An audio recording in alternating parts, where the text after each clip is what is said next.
What is up? How's it going? Jacob Rothenberg here, Senior SDR at Drata, World Champion, International Superstar, the best ever at sales development. So today was my final day for the quarter with our fiscal setup. End of the month, end of the quarter, it's been a hustle. I came just short of 200% quota attainment for the quarter, and I came in at number 2 out of my team for the quarter in terms of qualified deals and quota attainment. First time I'm not number 1 for the quarter, but it's okay. It's all right. I took it easy. And what I want to talk today is about what it takes to be a top performer or the top performer as an SDR at a SaaS role or at your current SaaS role. So I have some things listed. I'm getting better at taking notes, and just speaking for myself, if you don't know who I am, look me up on LinkedIn. I am like the 2 Chainz song. I am different in terms of ability with prospecting with the SDR role. I've been a top performer nearly every month until just now for quota attainment and every record that there was at the company. And even if I'm not number 1, I'm only number 2 for the quarter, it's still something, right? So I feel qualified to talk about this, and I can talk about what's worked for both myself in terms of developing into a top performer and what I've actually seen cultivate for others into their journey and their path towards reaching top performer status. Because it's a given that I'm going to be a top performer at whatever I do on day 1. Like, it's already a foregone conclusion. But more importantly, I think what's going to be more of a learning lesson for everybody watching this is just like general things that will work for anybody who is serious about excelling at their sales development role. So without further ado, I'll get to the point. Number 1, in order to be a top performer, and this is not necessarily an order of priority or importance, but I'd say as a start, you've got to be coachable. And that can mean so many things with regards to the notion that you're not only going to be a fast learner and be able to apply principles and ideas the first or second time you're shown something, but you've also got to be a good listener, open-minded to new ideas, and from ideas you might not expect from people you would always necessarily listen to. So where do I go with this? Yeah, I mean, it's self-explanatory that, when you're working with your manager, especially when you're in ramp, you of course want to be, number 1, taking good notes. If something doesn't make sense to you, ask questions. If something needs to be clarified, ask questions. If something makes sense but you want to double confirm, ask questions.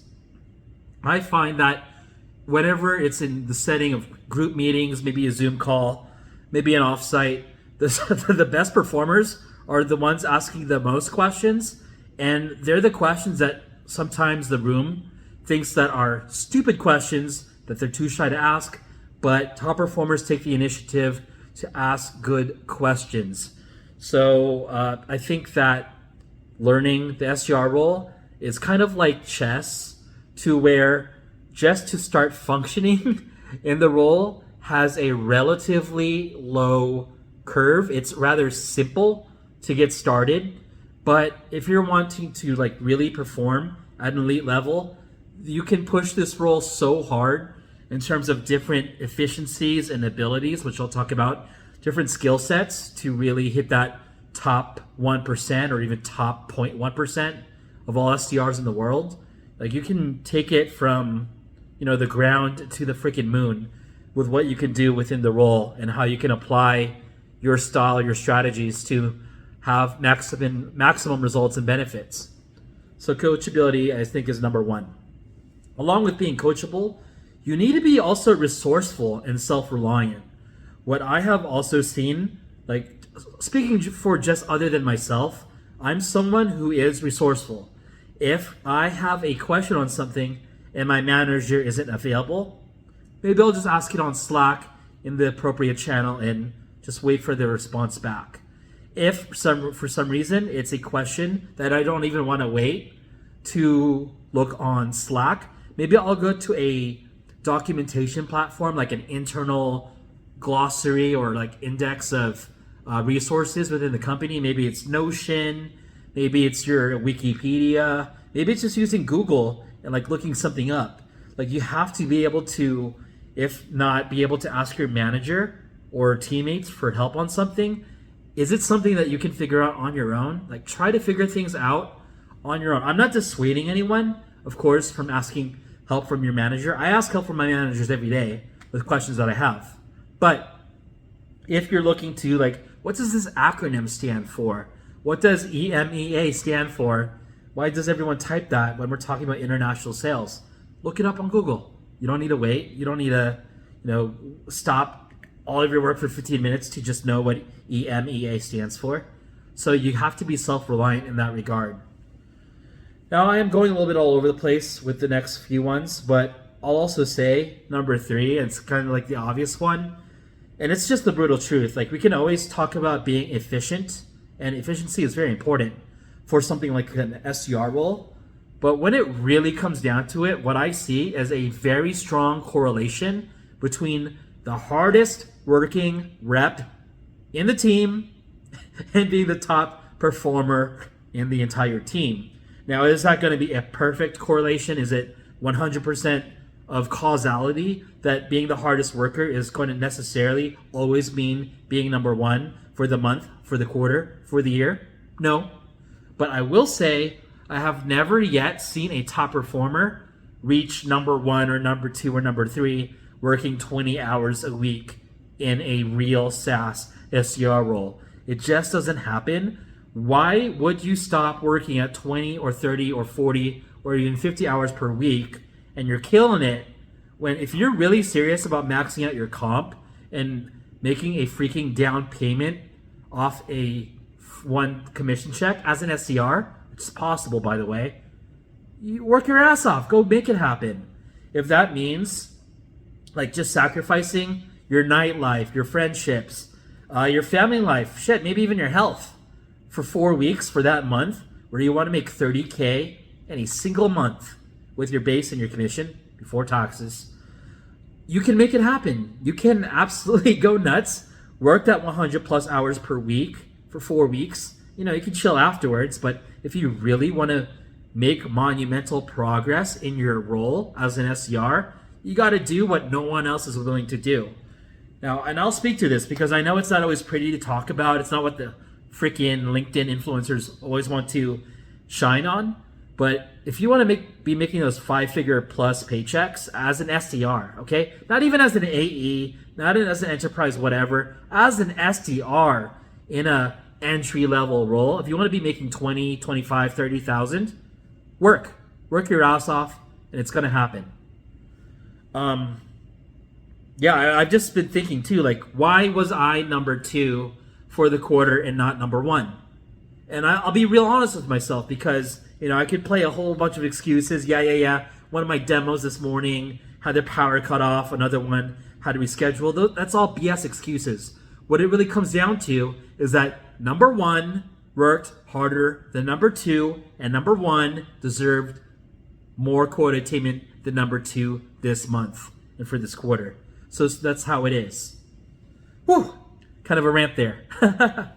And number 4, and this could be a whole other freaking e-course, but ultimately, if you're wanting to achieve the highest level of performance possible in SDR role, and you're already working crazy hours, you're going to have to be at an elite level in many different skill sets. So I think this is something that's overlooked with the overall game of an SDR and what an SDR is able to function as and with their role. But I have listed here the aspects of the role that I think needs to be mastered in order to be making crazy money every month.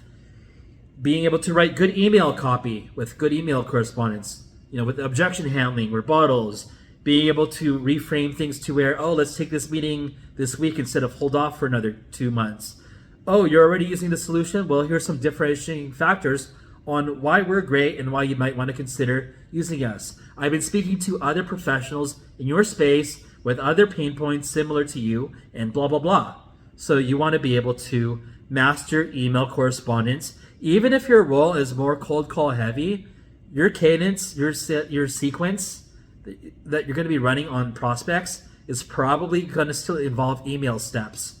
And to some degree, and whatever job you're in, you're going to end up having to use email. So get good at writing emails. And if you need help on that, talk to your manager, find a good resource, go on LinkedIn, learn, maybe read a book, and get that taken care of. Likewise with email correspondence, it's almost the same thing. Cold calls. I know very few people who genuinely enjoy cold calling, and the people who usually enjoy cold calling are good at cold calling.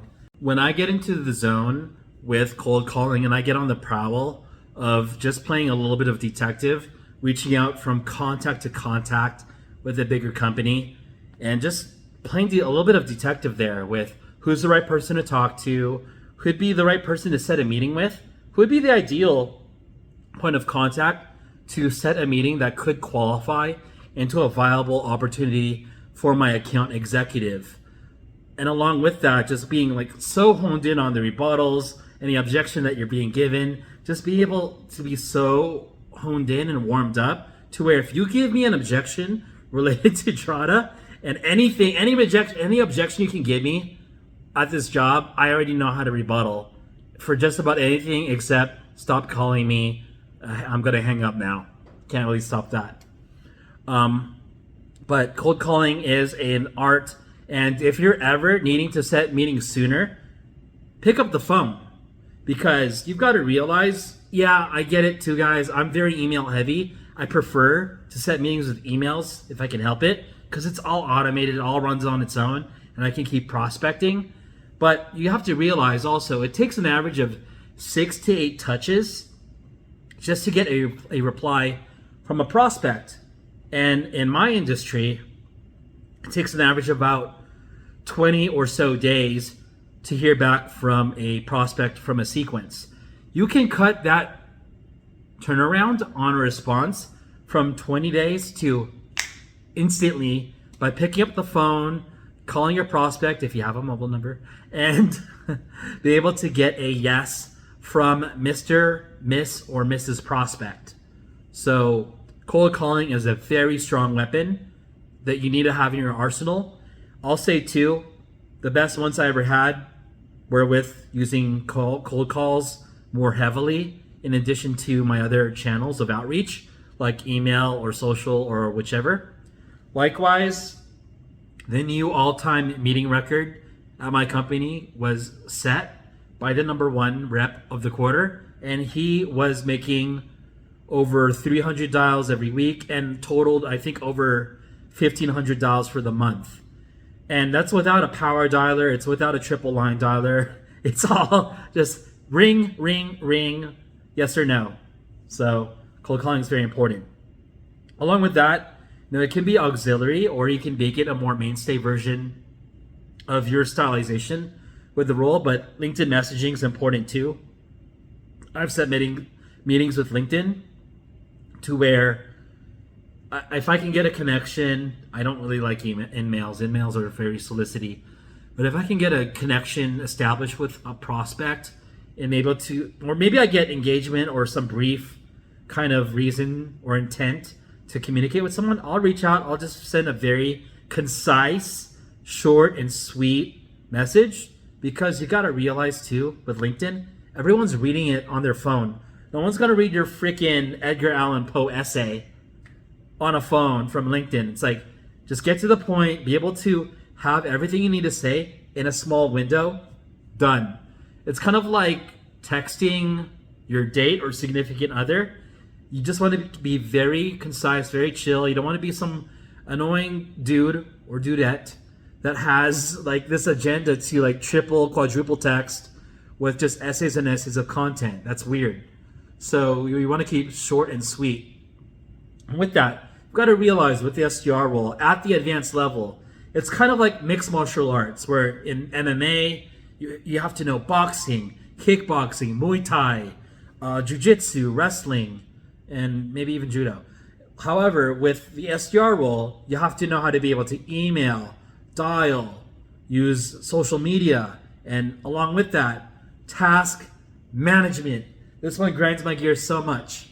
Like, I could get so toxic right now, but I literally do not understand how other SDRs are able to function at their jobs with hundreds, if not thousands, of outstanding tasks that need to be performed for their sequences and cadences.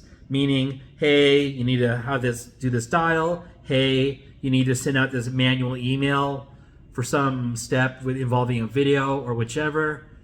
Like, I literally don't understand how SDR is able to even hit quota without doing their tasks, getting it down to 0 every day. I do all my tasks down to 0 every day, and I've had a pipeline as large as over 5,000 accounts in my pipe. Yes, and I still have around 3,000 right now. So you got to realize, even if you're prospecting something, if it's already in your name and it's in that sequence is not going to run if there's a step that's going to pause it from continuing.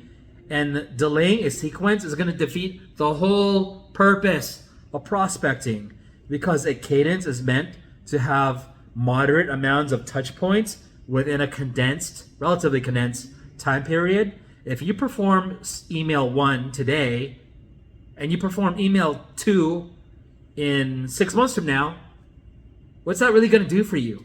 Is the prospect going to be like, oh, I remember this guy or girl contacted me 6 months ago. I definitely want to book a meeting. This really resonates with me. No, you got to stay in their radar. You got to be relatively like in their face, I mean, so to speak, with just having some visibility and having your name out there with, some respect, of course, with considerations to spacing of your cadence. And likewise with that, I'd say along with being efficient with task management is, do you even prospect efficiently? As an SDR, how are you going about your prospecting activities? And how does your process really run? When you're using LinkedIn Sales Navigator, are you wasting half your time looking at accounts already being worked?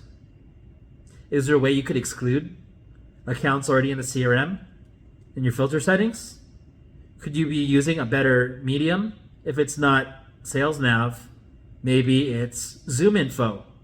Maybe it's Crunchbase. Maybe it's Seamless. Maybe you can look at articles. Maybe you can look at press releases to prospect that everyone else is not looking at. Maybe you can work if you're allowed to, a different international territory, given if you're working on unlimited territory of global scope. Why don't you make some calls to India, which no other SDRs are going to do in the US? So being able to figure out a pattern of being able to maximize your efficiency. Do you even have the right freaking monitor set up? Are you working with 2 monitors if possible to be able to have your CRM in one window and maybe your internet browser in another? Would that be more efficient for you to work faster? I can prospect, if I really want to, I can prospect 100 accounts in a day. I mean, it's going to be tough, but I can do it. Likewise, that's not even to really brag. I have teammates who can do that too if they were to push themselves. So if you're able to figure out efficiency and blend it with good work ethic, that's how you maximize the results. And blending everything with skill set along with talent, like I have, and good work ethic is what's going to drive you to be a top performer. Let me know what you think of this video. Feel free to like, share, and subscribe. It is now officially the weekend. I'll see you later. Take care.